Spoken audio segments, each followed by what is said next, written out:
প্রথম ধাপ যেটা হবে, যে প্রথম সেটা হবে কি, কোরআনকে তেলাওয়াত করতে হবে। কোরআনের তেলাওয়াত আমাকে জানতে হবে, কোরআনটাকে পড়তে শিখতে হবে। আরবি ভাষা, আল্লাহ বলছেন কোরআনের ভাষাটা হচ্ছে খুব সহজ ভাষা। আরবি ভাষার মতো কোনো সহজ ভাষা নেই। আরবি ভাষা এত সহজ ভাষা যে এর যদি তুমি কনজুগেশন অফ ভার্বস, ভার্বের ধাতুগত রূপ অ্যারাবিকে যদি বুঝে যেতে পারো, একটা ওয়ার্ডে তোমাকে হাজার হাজার ওয়ার্ড দিয়ে দিবে। ওর একটা ওয়ার্ড থেকে, একটা শব্দ থেকে তুমি হাজার ধরনের সেন্টেন্স তৈরি করতে পারবা। এরকম একটা অ্যারাবিকের মধ্যে একটা সৌন্দর্যতা আছে। অ্যারাবিকের এক একটা শব্দ যদি তুমি বাংলায় ব্যাখ্যা করো, কখনো তোমাকে একটা প্যারা লিখতে হবে, কখনো তোমাকে একটা অধ্যায় লিখতে হবে, কখনো তোমাকে হয়তো পারে কয়েক পৃষ্ঠা লিখতে হতে পারে। এত অর্থ শব্দগুলো অ্যারাবিকের। এই জন্য অ্যারাবিকটা আমাদের জানতেই হবে। এর জন্য তেলাওয়াতের জন্য আমরা কি করি, তেলাওয়াতের জন্য শুদ্ধভাবে উচ্চারণগুলোকে আমাদের নিয়ে আসতে হবে। এর জন্য তুমি চাইলেই তো হবে না, এ তো এরকম অলিক ব্যাপার না যে তুমি ভাবলা আর কোরআনটা তুমি তেলাওয়াত শিখে গেলা, এরকম হবে না। এর জন্য তোমাকে অবশ্যই কোনো টিচার, কোনো আলেমে দ্বীনের কাছে যেতে হবে। যদি তোমার সম্ভব নয়, তাহলে তোমরা আজকের যুগে অ্যান্ড্রয়েড মোবাইল তোমাদের কাছে দেখছি, তোমরা ওখান থেকেও শিখতে পারো। কোরআনের যে সহি উচ্চারণ, এর জন্য তোমাদেরকে নিয়মিত একটা প্রচেষ্টা করতে হবে। তেলাওয়াতটা শিখতে হবে, আলিফ কোথা থেকে বেরোয়, বা কোথা থেকে বেরোয়, তা থা, এইভাবে যেমন অক্ষরের উচ্চারণটা শিখবা, এর সঙ্গে সঙ্গে শব্দ কিভাবে গঠন হয়, মানে প্রথমত মাখরাজ জানতে হবে। কোরআনের এই যে অ্যারাবিক ল্যাঙ্গুয়েজটা কোথা থেকে কোন অক্ষরটা বেরোয়।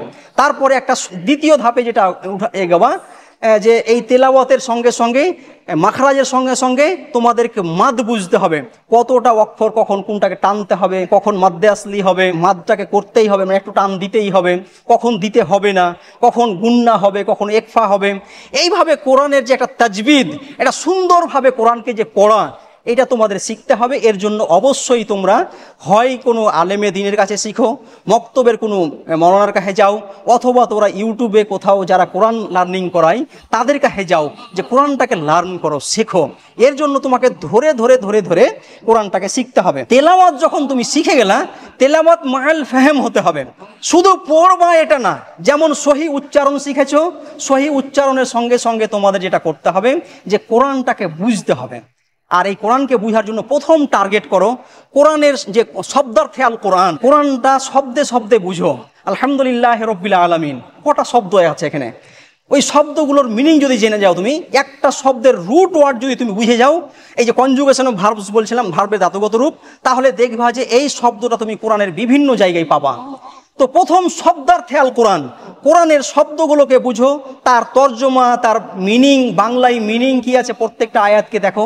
তারপরের স্টেজ হবে কি, তর্জমার পরে তাফসির শিখবা, অর্থাৎ কোরআনের এই আয়াতের ব্যাখ্যা কি, এর কনটেক্সট কি, সিয়াক সাবাক কি, কেন এইভাবে এই কথাটা এখানে বলা হলো, ওখানে কেন বলা হলো না, এখানে আল্লাহ তাআলার এই রহমান উপাধিটা কেন নিয়ে আসা হলো, জব্বার উপাধিটা কেন নিয়ে আসা হলো না।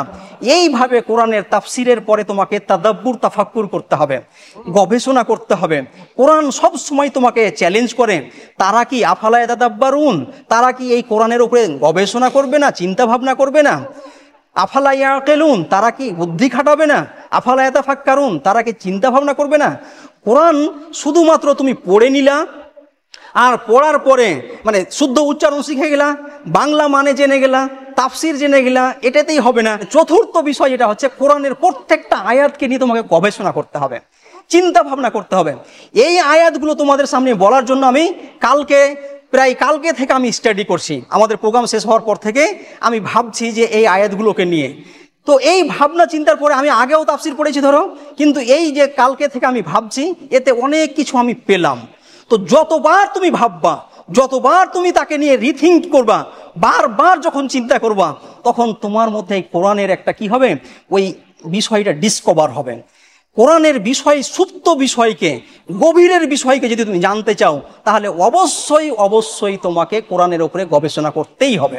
এই গবেষণা পর্যন্ত আমাদের কি করতে হবে, কোরআনের সঙ্গে ফার্স্ট স্টেজের কথা বললাম, যে আমরা কোরআনকে তেলাওয়াত শিখবো ভালোভাবে, তার তর্জমা শিখবো, আর তর্জমাটা হবে একদম শব্দার্থে আল কোরআন, কিভাবে আরবিক ব্যাকরণ আছে, ছন্দ অলঙ্কার আছে, এগুলো সব কিছু কোরআনকে জানতে হবে।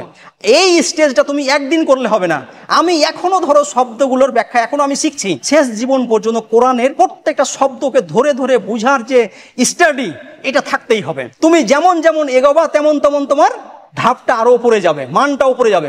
তুমি প্রথমে হয়তো রিড করতে পারলা, দ্বিতীয় স্থানে যে দেখা গেল যে তুমি তার তর্জমা ব্যাখ্যা করতে পারছো, তারপরে তুমি গবেষণা করতে পারছো, তারপরে নিজামুল কোরআন, কোরআন যে একটা সিস্টেমেটিক্যালি রাব্তুল কোরআন, একে অপরের সঙ্গে যে বাধা, এটাকে তুমি বুঝতে পারছো।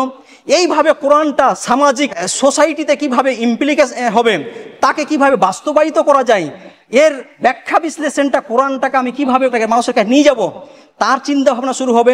এইভাবে কোরআনের একটা গবেষণা, কোরআনের একটা ব্যাখ্যা বিশ্লেষণ জানা, কোরআনের তাফসির জানা, তর্জমা জানা, তাকে পড়তে শেখা, এই কাজটা তোমার ধারাবাহিক প্রত্যেক দিনে হতে হবে। এটা থেমে গেলে হবে না। এই জন্য অ্যারাবিক ব্যাকরণ পড়ো, অ্যারাবিক ছন্দ অলঙ্কার বুঝো, অ্যারাবিক যে ভাষাটা এটাকে রপ্ত করার চেষ্টা করো, তাহলেই কোরআনের যে একটা টেস্ট, কোরআন পড়ার যে মজাটা সেটা পাবা। আজকে আমরা তেলাওয়াত করছি না, কোরআনটা বুঝতেই পারছি না, কোরআনে পড়ছি আমি সূরা মাউন, সমাজের একটা যে প্ল্যান পরিকল্পনা দিয়েছে সূরা মাউন, তখন আমি আবার একটা ইয়াতিমকে ধাক্কা দিচ্ছি।